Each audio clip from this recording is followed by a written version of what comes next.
për t'u përgjigjur thirrjes së qytetarëve. A ka reagim shoqëria? Duhet kishte më shumë të pranishëm këtu sot? Sigurisht që duhet kishte më shumë, po unë mendoj se është e vetmi arsye që nuk kanë ardhur një numër i madh njerëz është mos pasja dieni e kësaj proteste.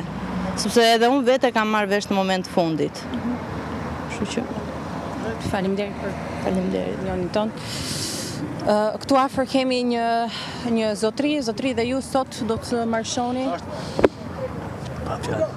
Lediana, natyrshëm janë të trishtuar banorët në këtë protest, në këtë marshin të ditës sotme, për ta përfunduar këtë lidhje, edhe ndoshta për të lidhur disa minuta më vonë, doja me aq sa mund të shjuash, Lediana, çfarë shkruhet në pankartat e tyre? Morëm një mesazh, një prononcim nga zonja e cila bëri thirrje autoriteteve për masa më të rrepta, po në shkrimet e tyre, të lutem në mënyrë të përmbledhur, më thuaj çfarë shkruhet.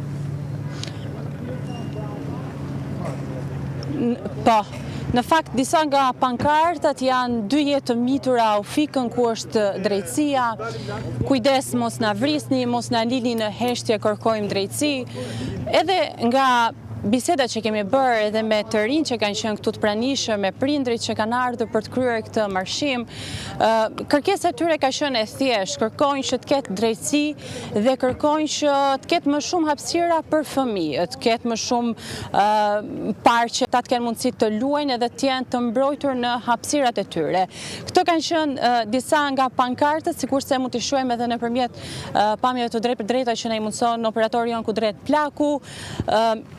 Kjo plag nuk mbyllet pa drejtësi, është një tjetër pankart në fakt që mbahet në duar nga të rinjtë të cilët janë këtu të pranishëm.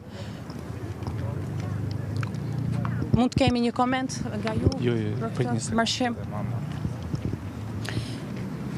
Mirë, Lediana, ndoshta rilidhemi sërish, po. Koment për këtë marshim që do të bëhet? Ky marshim është në përkujtimin e 2 engjëve që dhanë jetën të pafajshëm nga një pianec ose nga mos zbatimi edhe i ligjit të qeverisë, të policisë, të gjykatës edhe të prokurorisë, që i kapin njerëzit, i fusin në burg dhe i lirojnë mas 1 javë, 2 javë. Kjo na lën për të kuptuar se ata mund të kenë marrë shvet, kanë dhënë lek, edhe i lëshojnë. Kjo nuk është një herë, por kjo është ndoshta mund të jetë me 10 herë.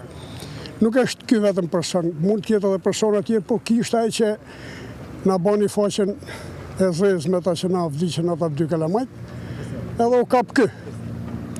Po kjo nuk është vetëm ky. Mund të jenë me 10 në Durrës. Që janë problematik. Që janë problematik. Ju jeni banor i zonës? Po si aty më jam unë. Unë kam kushrinjat e dialitezës. Është bërë problem disa herë. Ata e marrin e lëshojnë, të shti se ku shafaja, a ka fajnë policia, a ka fajnë prokuria, a ka fajnë gjykata, ta gjejë drejtësia, se ne nuk e dim, por kjo ne na bë problematik në të gjitha rrugët e lagjeve. Ju vete kishe ngritur në herë si problem për të? Unë si person jo, por e kanë ngritur të tjerët. Kanë qenë mbi 10 herë që i kanë denoncimet policia dhe nuk është marrë masat e duhura. Ata kanë në lirë. Për ne këta presin në duket se vetëm kur të bëhet aksidente, se kur të bëhen gjanat madhore, të justifikohen se ti marrin njerëzit. Nuk i marrin që në fillim pa u bë problematika.